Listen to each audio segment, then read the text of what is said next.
네, 반갑습니다. 무제건강 박사님입니다. 또 한 주는 어떻게 보내셨나요? 날이 갑자기 지난주까지만 해도 이제 완연한 봄이네요 했는데 이번 주 들어서 갑자기 또 이제 완전 여름이 돼버렸어요. 내일 또 비 오고 일요일 날 하루 종일 비 오고 하면은 조금 뭐 정상 기온을 찾을지 모르겠는데 어쨌든 간에 비가 많이 올 것 같아요. 근데 너무 덥네요. 그래서 올해 들어서도 이제 처음으로 반팔을 그냥 입고 나왔네요. 자, 오늘은 또 이제 어떤 책으로 공부를 좀 해볼 거냐면 이런 책이에요. 생명의 균형 미네랄이라는 책인데 이게 참 좀 된 책인데 이 책이 참 좋은 것 중에 하나가 뭐냐면 이제 초창기에 이제 비타민하고 미네랄 공부를 할 때 부록으로 이런 게 막 들어 있었어요. 이렇게 이쪽에는 비타민에 대해서 쭉 돼 있고 반대쪽을 이렇게 하면은 이제 이쪽에는 미네랄에 대해서 딱 요약 정리가 잘 돼 있었거든요. 그래서 이거 가지고 공부를 많이 했던 기억이 납니다. 비타민 A는 뭐고 뭐 이런 것들. 그래서 여기 보면 비타민 A 그래서 레티놀 지용성, 뭐 비타민 D 칼시페롤 지용성 뭐 이렇게 다 있거든요. 비타민 E 토코페롤 지용성, 비타민 K, 뭐 비타민 B1 티아민 수용성 이렇게 쭉 돼 있어서 참 좋았던 기억이 있어요. 공부할 때. 초창기에 공부하다 보면은 뭐 그런 것들이 다 부족하잖아요. 비타민에 대해서도 개념이 다 모르고 그냥 우리가 생명의 근원이라는 걸 알지만 어쨌든 간에 많은 그 지식들이 없을 때는 공부하기 힘들었는데 이 책을 우연찮게 구해가지고 거기 있어서 공부하는데 많은 도움이 됐던 책 중에 하나예요. 그래서 이거는 이제 보편적인 얘기들도 많고 이제 뭐 간단하게 되게 많은데 저자는 일본인이에요. 야마다 도요후미라는 분인데 교린 예방의학연구소 소장이자 분자의학 박사분이세요. 그러니까 라이너스 폴링 박사가 제창한 분자교정 의학 이론에 깊은 감명을 받고 미국 시카고의 닥터스 데이터사에서 모발 분석을 이용한 필수 미네랄 및 유해 미네랄의 체내 동태를 수확했대요. 이걸로 미네랄로 박사학위 받은 분이거든요. 그래서 책이 가장 쉽고 참 재밌게 잘 해놨어요. 그래서 이제 머리말에 보면 4페이지에 뭐라고 돼 있냐면 배부른 영양결핍의 시대, 건강하게 사는 방법이라고 돼 있어요. 진짜 그렇잖아요. 현대인들은 배고픈 케이스가 거짓없죠. 기아 상태인가? 배고픈 케이스는 거짓없는 것 같아요. 현대인들은 너무 많이 먹어서 그렇지. 그런데 과연 많이 배부르게 먹었다고 해서 그게 우리가 진짜 영양이 풍부한 것이냐 아니면 영양이 결핍된 것이냐 한번 곰곰이 생각해 볼 필요가 있는 건데 여기에 재밌는 얘기가 있어요. 일반적으로 사람들은 병원에서 고혈압이나 당뇨병 등의 진단을 받고 나서야 비로소 자신에게 질병이 있다고 인식한다. 한편 검사에서 이상이 발견되지 않으면 설사 밤마다 잠을 설치고 만성 피로에 시달리더라도 건강하다고 생각한다. 이게 현대인들 생각 아니에요. 병원에 가서 병명 판단받기 전까지 자기 건강하다고 생각을 해요. 근데 가장 질병의 근본은 항상 말씀드리지만 위장에서부터 출발을 하거든요. 내가 먹은 음식이 분해가 안 되면서부터 질병들이 생기는 건데 사람들은 그냥 소화 좀 안 되는 거를 아주 너무 쉽게 생각을 해요. 소화가 안 된다는 것은 결국 내 몸에서 세포들이 에너지를 만들어낼 수 있는 방법이 없다는 얘기인데도 별로 그렇게 중요하게 생각을 안 하거든요. 그리고 또 수치에 굉장히 민감하죠. 그래서 상태가 별로 안 좋은 것 같은데도 수치가 안 나오면 괜찮다고 생각을 해요. 저희 어머니 같은 케이스를 말씀드리면 병원에서 암이 의심된다 해서 검사를 했는데 암세포가 아니었어요. 근데 끝까지 암이 의심된다고 해갖고 또 재검을 해갖고 결국 암세포라고 해가지고 이제 항암 치료를 받았던 케이스인데 그런 케이스들이 있단 말이에요. 뭐냐면 설령 암세포가 있다 하더라도 생검을 하잖아요. 그러니까 그 조직에서 살을 떼어내는데 거기에 다행히 1cm 미만으로 있으면 발견이 안 될 수도 있단 말이에요. 그런 경우도 나는 건강하다고 생각하고 되게 많이 해요. 어제 인천에 갔다가 이렇게 지하철을 타고 오는데 인천 지하철에서는 금연 광고를 그렇게 많이 하더라고요. 그러니까 코로나 시대에 담배 피는 건 너무 안 좋다. 그래서 흡연을 하게 되면 코로나19 바이러스를 수용체가 늘어난대요. 그럼 코로나 바이러스를 내 폐 안에 더 잘 받아들인다는 얘기거든요. 그러면서 금연 광고를 지하철에서 되게 많이 하는데 서울 지하철은 별로 그런 건 없는데 제가 말씀드리고 싶은 건 그런 거죠. 담배 피는 건 좋아요. 담배 피시는 거는 정말 괜찮거든요. 서서 혼자 피면 괜찮아요. 근데 보행하시면서 흡연하시는 분들 지금 저 개인적으로는 좀 청와대 청원에다가 지금 넣을까 말까 고민 중에 있거든요. 걸어다니면서 담배 피는 분들 안 피는 사람 권리도 있거든요. 필 권리도 있다고 하지만 그러니까 그냥 한 곳에 서서 피시면 많은 사람한테 피해를 안 주는데 예를 들어 간접 흡연으로 내가 그걸 들여 마시고 그래서 내 폐에 코로나19 바이러스 수용체가 늘어난다라면 과연 그분들이 책임을 져줄 수 있냐는 거죠. 서로가 조심해야 할 시기에 그런 건 좀 조심해야 될 것 같아요. 그래서 여기 이제 건강하지 않은 상태랑 설사 검사에서 이상이 발견되지 않더라도 소기관의 기능이 떨어지는 것을 말한다라고 이 박사님은 얘기를 하세요. 그러면 수치가 이러니까 괜찮아 혹은 수치가 이러니까 나는 뭐 몸이 안 좋은가 봐 이렇게 생각할 것이 아니고 내 몸에서 보내는 사인을 잘 읽어야 된다는 거예요. 그래서 몸과 대화를 잘 하셔야 돼요. 몸이 보내는 신호들을 내가 어떻게 받아들이느냐를 그게 사실은 척도예요. 120에 80이 정상이고 이런 것들이 척도가 아니고요. 또 여기 이제 재밌는 게 6페이지에 보게 되면 비행과 폭력, 사회적 물의를 일으키는 행동들은 단편적인 사고와 타인을 배려하지 않는 행동을 하게 만드는데 또는 기분 전환에 중요한 작용을 하는 혈중 호르몬과 칼슘의 이상으로 동반되는 정신신체 질환이라고 할 수 있다. 좀 전에 말씀드린 그런 것도 마찬가지죠. 특히 좀 연배가 있으신 분들은 요즘 젊은 친구들도 막 길거리 걸어다니면서 담배 피는데 약주 한 잔 하시고 그냥 막 걸어다니면서 담배를 그냥 막 피고 다니세요. 근데 되게 좀 힘들거든요, 사실은. 그런 것들을 좀 안 해야 되고 제가 조금 더 이렇게 하다가 안 되면 청원에 올리려고요. 사진 찍어서 신고하면 보상금이라도 정부에서 달라고.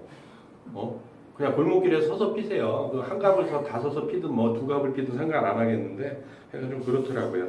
뭐 괜히 우리 구독자님들은 왜 저래 그럴 수도 있겠다. 생각이 좀 그래요. 좀 안 피는 게 좋은데. 그래서 이제 이거는 이제 7개 장으로 돼 있는데 이제 첫 번째 장이 뭐냐면 미네랄 부족 시대 건강의 적신호가 켜졌다. 지난 시간에도 말씀드렸지만 김밥에 시금치 안 들어가는 것도 빨리 식기 때문에 미네랄이 부족해서 이런 현상들은 지금 1, 2년 사이에 이어진 얘기들이 절대 아니거든요. 언제부터 이런 얘기들이 이어졌을까요? 한번 생각을 해보셔야 돼요. 언제라고 생각하십니까? 질소비료를 쓸 때부터 시작이 된 일들이에요. 생산량을 늘리기 위해서 화학적인 질소비료를 쓰기 시작하면서 지력이 약해지고 토양 안에 있는 미네랄들이 사라지기 시작한 거죠.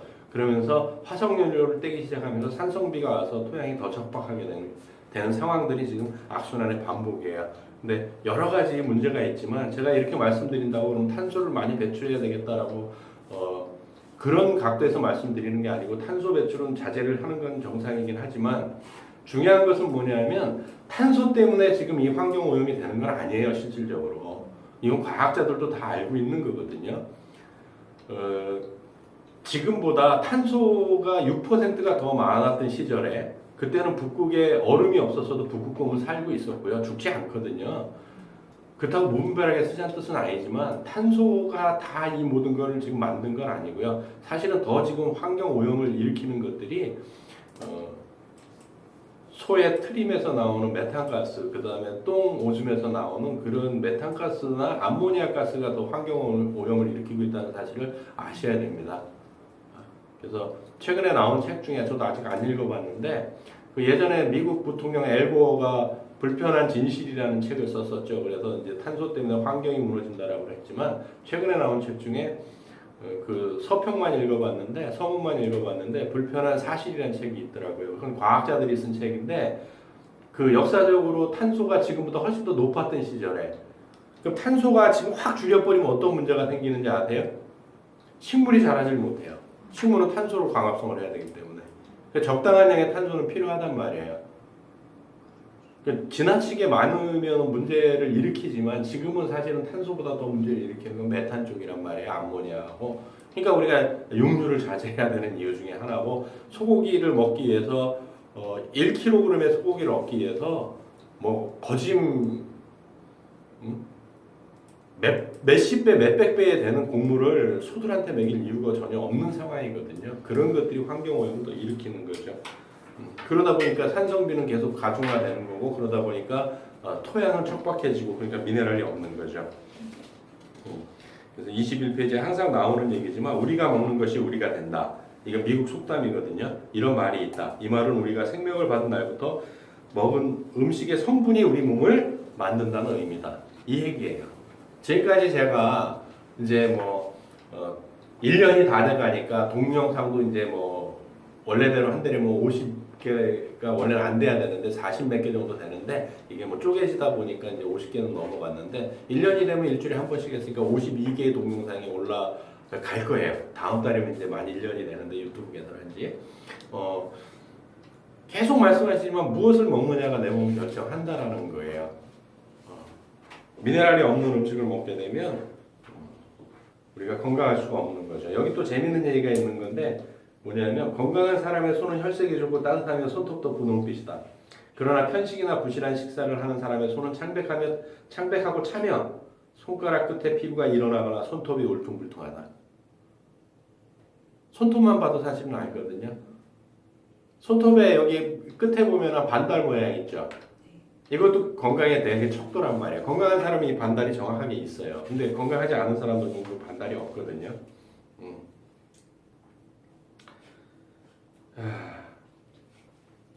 22페이지에 보게 되면 어떤 얘기가 있냐면 몸속에 흐르는 수분이나 기름에는 수백만 가지의 물질이 용해되어 있다. 이 물질들은 무의미하게 존재하는 것이 아니라 생명현상의 일부를 관장하는 역할을 한다. 이러한 생명유지에 필요한 물질을 생체 분자 또는 영양물질이라고 한다. 이게 충분해야 우리가 건강하다는 얘기예요. 과연 현대인들이 과연 충분할까? 생각해보면 조금 퀘스천 마크가 항상 일거든요. 어제도 이제 인천에서 이렇게 건강 공부를 하는 분들 이렇게 한 3분하고 같이 공부를 했는데 되게 희한한 질병들도 되게 많더라고요. 침이 분비가 안 된대요. 그래갖고 치아를 다 상해서 다 치아를 빼고 그냥 의치를 다 해 넣는 분도 계시고요.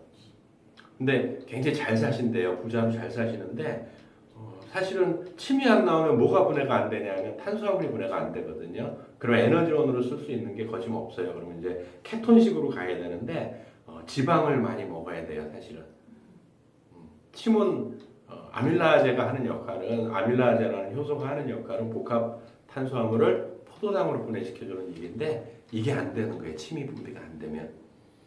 그러니까 치아가 자꾸 이제 갈색으로 다 변색이 되고 믿음 생활을 하시는지 안 하시는지 모르는데 아마 하시는 분인 것 같아요. 그러니까 술, 담배나 이런 걸 하시는 분은 아닌데 여성분이고 또 그런데도 그렇게 치아가 갈색으로 변색이 되고 그러니까 침이라는 게 아밀라제라고 하는 그런 효소들이 굉장히 중요한 영양소들이거든요.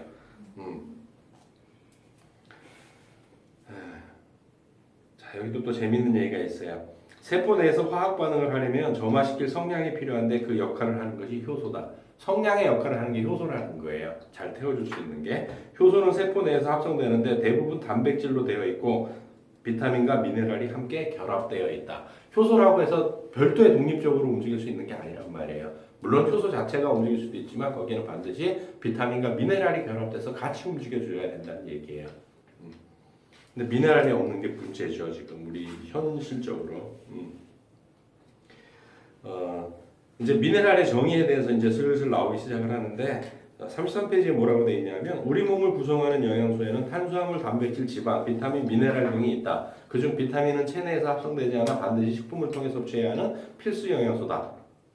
이들 영양소 중 어느 한 가지라도 부족하면 결핍증이 나타나고 세포의 기능은 떨어진다.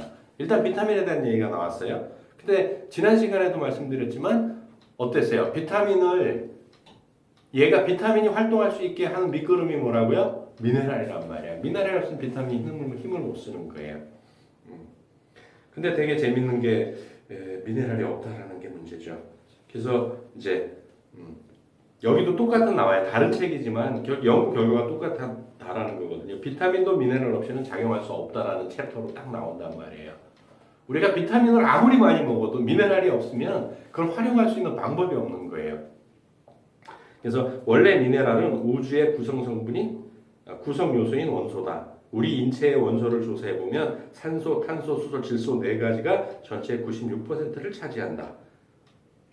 단백질, 지방, 당분, 비타민도 이 4가지 원소로 이루어져 있다. 그리고 나머지 4%의 원소 중 90%를 차지하는 것은 칼슘, 인, 칼륨, 유황, 염소, 나트륨, 마그네슘. 이게 뭐라 그랬어요? 대량 미네랄. 나머지가 이제 작은 것들 있죠. 철분, 아연, 구리, 망간, 붕소 이런 것들이 미량 미네랄. 그거를 어느 책에 보면 트레이스 미네랄이라고 부르는 게 미량 미네랄을 얘기를 하는 거예요. 이게 없으면 비타민도 소용없다는 거예요. 비타민 C가 생명을 유지시켜준다고 해서 비타민 C의 중요성을 많이 인지를 하고 있고 먹기도 하지만 미네랄이 부족하게 되면 그 비타민 C도 100% 활용하기가 어렵다라는 얘기예요. 이제 대량 영양소 중 나트륨, 칼륨, 칼슘, 마그네슘은 인간을 포함하여 생명 현상이 바닷속에서 발생한 흔적이라 할 수 있다. 이것은 혈액 등의 체액 중에 전해질로 존재하면서 생명 활동에 중요한 작용을 담당한다. 전해질이라고 하는 건 뭐냐면 물속에 녹아서 삼투압을 일으킬 수 있는 그 작용을 해주는 요소라는 거예요. 뭐가요? 나트륨, 칼륨, 칼슘, 마그네슘. 이게 기본 요소라는 거예요. 근데 사람들은 여기서 싫어하는 게 두 가지가 있죠. 아니, 싫어하는 게 한 가지가 있죠. 나트륨이에요. 또 별로 중요하게 생각 안 하는 게 있죠. 마그네슘도 별로 중요하게 생각 안 하죠. 칼륨도 마찬가지고. 오직 칼슘만 생각을 한단 말이에요. 되게 슬픈 일이에요. 칼슘도 필요하지만 뼈를 유지하고 치아를 유지하고 신경계를 안정시키고 필요하지만 마그네슘이 없는 칼슘은 신경계를 완전히 안정시킬 수 없어요. 정확하게 말씀드리지만. 그리고 칼슘보다도 더 많은 작용을 하는 게 미네랄이에요. 그래서 이걸 끝나면 마그네슘이에요. 그래서 아예 마그네슘으로 된 책 한 권을 또 공부를 할 거예요. 칼슘으로 된 책도 나와 있지만 마그네슘 하나만 다루는 책들도 꽤 있단 말이에요. 그만큼 중요한데 일반인들은 모르세요. 마그네슘의 중요성을. 참 많이 좀 그래요. 그래서 전해질로 이 네 가지 나트륨, 칼륨. 그럼 나트륨, 칼륨은 어떤 작용을 하는 거예요? 세포 안과 밖에 있다가 이게 교환이 돼요. 교환이 되면서 신경계를 따라서 통증을 전달하거나 신경을 수송을 해주는 역할들을 한단 말이에요. 그래서 몸에 나트륨이 부족해도 통증을 못 느끼게 돼요. 통증을 못 느끼게 되면 어떻게 돼요? 죽어요. 미국에서 어떤 일이 있다고 예전에 설명을 드렸는데 칼로 자기 손을 다 해서 피를 흐르는 걸로 그림을 그리다가 과다출혈로 사망하는 경우도 있어요. 아프질 않으니까 칼로 할 수 있는 거거든요. 그게 다 미네랄이 부족할 때 생기는 현상들이라는 거예요. 그래서 뭐 이렇게 뭐 아주 전문적인 용어들이 나오는데 이런 건 거진 필요가 없고요. 자, 여기서 이제 보세요. 칼슘의 또 역할 중에 하나가 이제 뭐 여러 가지가 있지만 그 중에 하나가 세포 속에 칼슘이 제대로 작용하지 않으면 감기에 잘 걸리며 알레르기와 같은 면역 이상 현상이 발생한다. 그러면 칼슘이 세포 속에서 제대로 작동하려면 칼슘 한 가지 갖고는 절대 안 된다는 얘기예요. 마그네슘하고는 항상 짝을 이뤄야 돼요. 뼈로 들어갈 때는 항상 인하고 짝을 이뤄야 되는 거고. 그래서 마그네슘도 굉장히 중요한 미네랄이에요. 그래서 마그네슘 많이 챙기셔야 돼요, 사실은. 그래서 이제 다음에는 뭐냐면 적지만 없어서는 안 되는 미량 미네랄. 아까도 이 책에서도 얘기했지만 4%가 미네랄이잖아요. 그 중에 정작 우리 몸에 아주 없으면 필수적으로 필요한 게 3.5%다. 이 얘기거든요, 이 책은. 3.5%가 미네랄이라는 뜻이 아니고 4%에서 4.3% 정도 되는데 그 중에 아주 우리 생명을 유지하는데 필수적으로 들어가는 게 3.5%의 미네랄이다. 요거는 반드시 먹어야 된다는 얘기예요. 그럼 미네랄을 우리가 섭취할 수 있는 방법은 뭔가요? 우주를 구성하는 물질이라 했잖아요. 금속 물질이에요. 그럼 우리가 쇠를 막 빨아야 될까요? 금속 물질이니까. 그러면 쇠 속에 있는 빨았다 칩시다. 그럼 침에 의해서 미네랄이 녹아서 이온화돼서 어느 정도는 조금은 들어오겠죠. 그럼 그게 우리 몸에서 활용할 수 있나요? 그거는 무기미네랄 상태인데 우리 몸은 무기미네랄을 활용할 수가 없어요. 유기미네랄이 우리 몸에서 활용을 할 수 있는 거지. 그럼 유기미네랄이 있는 곳이 뭐예요? 쇠고기에 있나요? 돼지고기에 있나요? 닭고기에 있나요? 있을 수 있죠. 예전에 소가 풀을 뜯어 먹었고 돼지가 땅을 파서 감자를 먹었고 뿌리를 캐 먹었고 닭들이 풀을 뜯어 먹고 지렁이를 쪼아 먹고 뭐 그런 걸 했을 때는 그 몸에 유기미네랄이 있었죠. 근데 지금은 사료 먹고 크는데 뭐가 있겠어요? 없다는 거예요. 반드시 미네랄은 토양을 통해서 식물을 통해서 흡수를 할 수밖에 없는 물질이란 말이에요. 근데 채소 싫어하죠. 지금 이걸 보시는 분들도 고기가 훨씬 좋으실 거예요 아마. 남의 살이 맛은 있어요. 근데 별로 그렇게 좋은 건 아니에요. 그래서 이제 미량 미네랄에 대해서 쭉 있는데 저걸로 나중에 좀 간단하게 미네랄에 대해서 말씀드릴 거예요. 그래도 이제 중요한 것들 중에 미량 미네랄 중에 중요한 것은 이제 뭐 아연 뭐 이런 것도 있고 구리, 그 다음에 요오드, 셀레늄 뭐 이런 것들 뭐 다 있는데 어쨌든 그거는 좀 더 자세하게 좀 공부를 하는 걸로 하고요. 시간을 또 내서. 김수현 씨라고 그 식품 쪽에서 되게 유명한 박사님 계시거든요. 한국 분인데 그 차라리 아이를 굶겨라, 뭐 밥상을 다시 차리자 이런 거에 지었던 우리나라의 유명한 식품 영양자 박사님이신데 그분이 이제 이 책에다가 이제 김수현의 한마디 그래가지고 이렇게 넣어놓은 또 챕터들이 있어요. 그래가지고 뭐냐면 지금은 미네랄 시대, 미량 영양소에 대한 관심은 휴머니즘이다. 이렇게. 왜 휴머니즘일까요? 미량 영양소에 대해서 관심을 갖는 게. 이 얘기는 결국은 토양을 살려야 된다라는 얘기거든요. 휴머니즘이죠. 그러니까 영양학자인데 이렇게 반성을 하고 계세요. 뭐라고 반성을 하냐면 현대 영양에서는 탄수화물, 단백질, 지방과 같은 거대 영양소에만 관심을 가졌습니다. 하지만 화학농법을 통한 식품의 대량 생산과 가공 기술의 발달은 비타민, 미네랄과 같은 미량 영양소의 결핍을 가져갔고 이는 심각한 질병의 원인이 되고 있습니다라고 식품 영양학자가 얘기를 하고 있어요. 그러니까 현대 영양학이 우리 현대 인류한테 가장 큰 피해를 미친 게 뭐냐면 저 개인적인 생각이에요. 뭐 그렇다는 건 아니니까 뭐 칼로리 영양학이라는 거죠. 그래서 하루에 뭐 남자 성인이 2,000에서 2,500 칼로리, 뭐 여성은 뭐 1,500에서 2,000 칼로리 이것만 섭취하면 뭐 살이 안 찌고 먹은 만큼 칼로리를 소비하면 살이 안 찐다라고 뭐 이래가지고 전부 칼로리에 그냥 모든 전 인류가 다 정신이 팔려 있는 상황이거든요.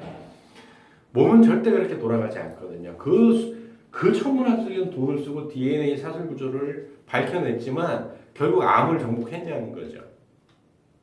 이론적으로는 DNA가 잘못됐기 때문에 그 DNA를 고치면 한다고 했잖아요.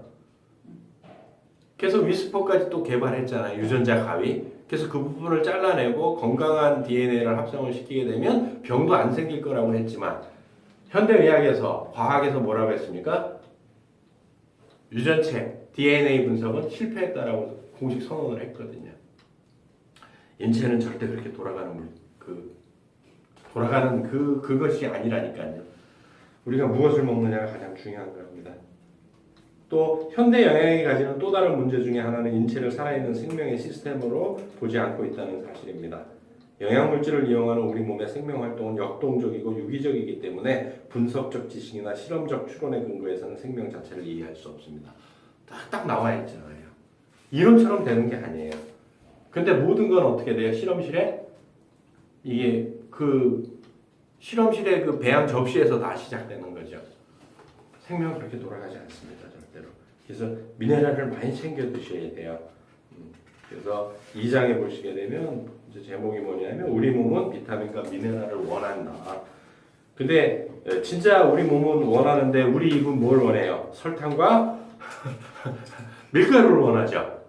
그래서 아픈 거예요.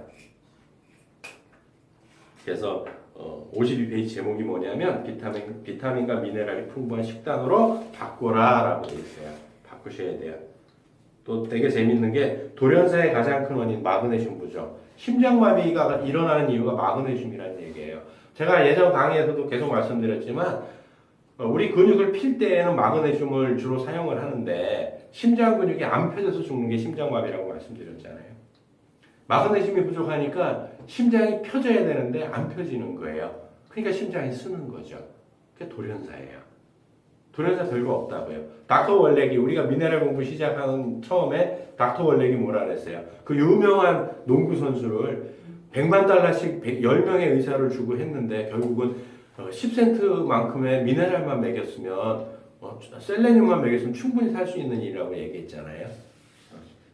거기에 수장급이었던 박사도 똑같이 심장마비로 세상을 떴고요.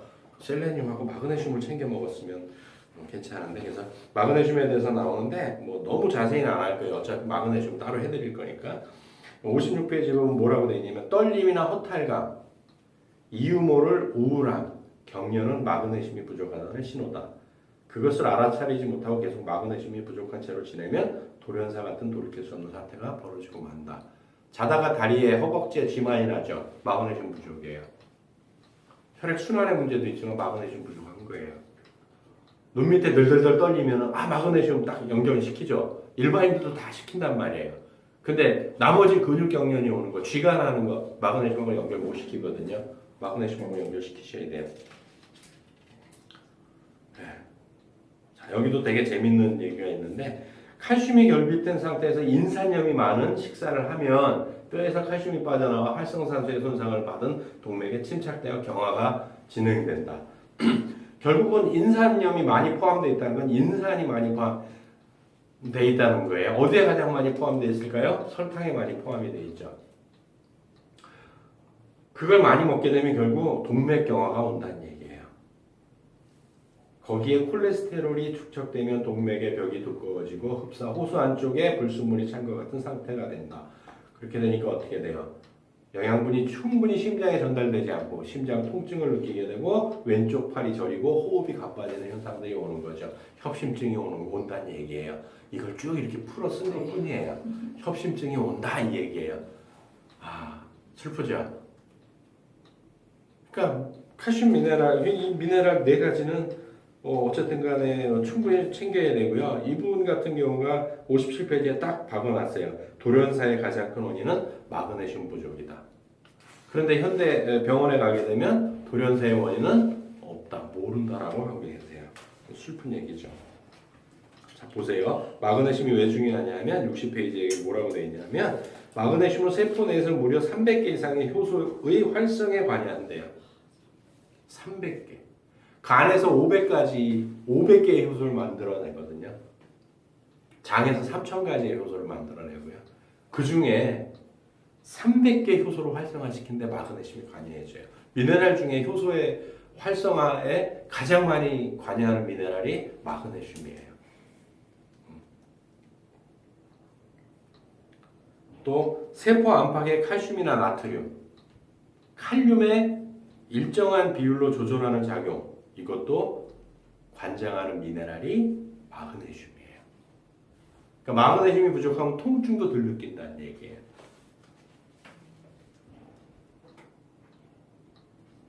그래서 세포 밖에 있어야 할 칼슘이 세포 내 잔존에 있으면 근육이 지속적으로 자극을 받아서 자주 경련이 일어난다. 그럼 안정되려면요, 마그네슘을 넣어주면 되는 거예요. 2대1 비율로 해서 안정화시켜버리면 되거든요. 그럼 몸에 해를 안 끼쳐요. 그래서 우리가 유해산소를 브라킹하는 효소가 있죠. 그걸 항산화 효소라고 불렀고 그런 영양소들은 항산화 영양소라고 했잖아요. 그러니까 균형만 맞춰주면 되는 거예요. 칼슘을 내가 많이 먹었으면 마그네슘도 비율로 2분의 1 정도를 충분히 먹어주면 몸에서 나쁜 일을 안 한다는 거죠. 그래서 좀 많이 드셔야 돼요. 자, 여기도 이제 되게 재밌게 하는 눈꺼풀이나 뺨 등의 근육이 자신도 모르게 수축되는 거를 통틀어서 틱이라고 불러요. 우리는 틱하면 뭐 막 고개를 이렇게 한다거나 욕을 막 한다든지 이런 것만 틱이라고 생각을 하지만 계속 뿌리 흔들린다든지 이런 것도 틱장애를 보는 거예요. 이거 뭐라고요? 마그네슘이 부족한 상황인 거죠. 그러니까 마그네슘이 되게 중요한 거예요. 또 아주 되게 재밌어요. 마그네슘의 양이 부족하면 관상동맥에 경련이 일어나 혈액순환이 정지된대요. 혈액순환이 정지되고요. 부정맥이나 협심증 증상도 마찬가지 원인으로 발생한다. 마그네슘이 부족한다는 거죠. 뿐만 아니라 모든 신경의 전기적 전달이 일어나고 있는 조직에서도 언제나 같은 문제가 일어난다. 자, 이 얘기가 무슨 얘기냐면 모든 신경의 전기적 전달이 일어난다는 건 모든 신경계를 얘기를 하는 거예요. 신경계를 타고 뉴런을 타고 다니는 모든 곳에서는 마그네슘이 부족하게 되면 이런 현상들이 일어난다는 거예요. 그럼 마그네슘이 왜 이렇게 부족하게 됐느냐? 뭐라고요? 잘못된 식생활과 스트레스가 원인이다라는 거죠. 스트레스 뭐 어쩌겠어요? 스트레스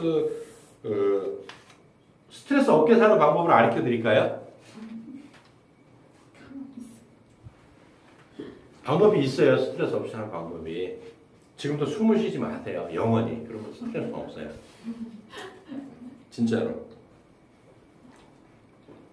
그리고 67페이지 보게 되면 되게 재밌는 얘기가 있는데 스포츠 선수를 포함해서 거의 모든 국민에게 마그네슘이 결핍된 원인은 우리가 패스트푸드에 너무 익숙해져 있기 때문이다. 적어도 배아가 들어간 밥, 콩류, 된장국, 야채, 해조류 등을 먹고 있다면 준비 운동 없이 엄동설한에 수영하지 않는 한 심장 발작은 일어나지 않는다라고 되어 있어요. 또 마그네슘 섭취량을 개선하지 않고 칼슘제만 먹으면 몸에 이상이 올 수 있다라고 되어 있습니다. 경련이 더 일어날 수 있다는 얘기예요. 안정될 것 같지만 그렇지는 않다라는 얘기고 해답은 어디에 있다고요? 패스트푸드가 아니고 자연식에 있다. 우리 자연식을 해야 된다는 얘기예요. 또 체질은 하루아침에 바뀌지 않는다. 네, 바뀌지 않아요. 많은 시간이 필요하고요. 여기 또 서구화된 식사는 사실 초라한 식사다. 화려해 보이잖아요. 근데 초라한 식사래요. 왜? 영양소가 없으니까. 그래서 이런 얘기들이 나오고요. 다음 주에 이렇게 간단하게 이제 넘어가면서 좀 미네랄에 대해서 하는 걸로 하고 이번 주 마그네슘 많이 챙겨 먹는 또 한 주가 됐으면 하는 바람입니다. 또 다음 주에 뵙겠습니다. 수고하셨습니다.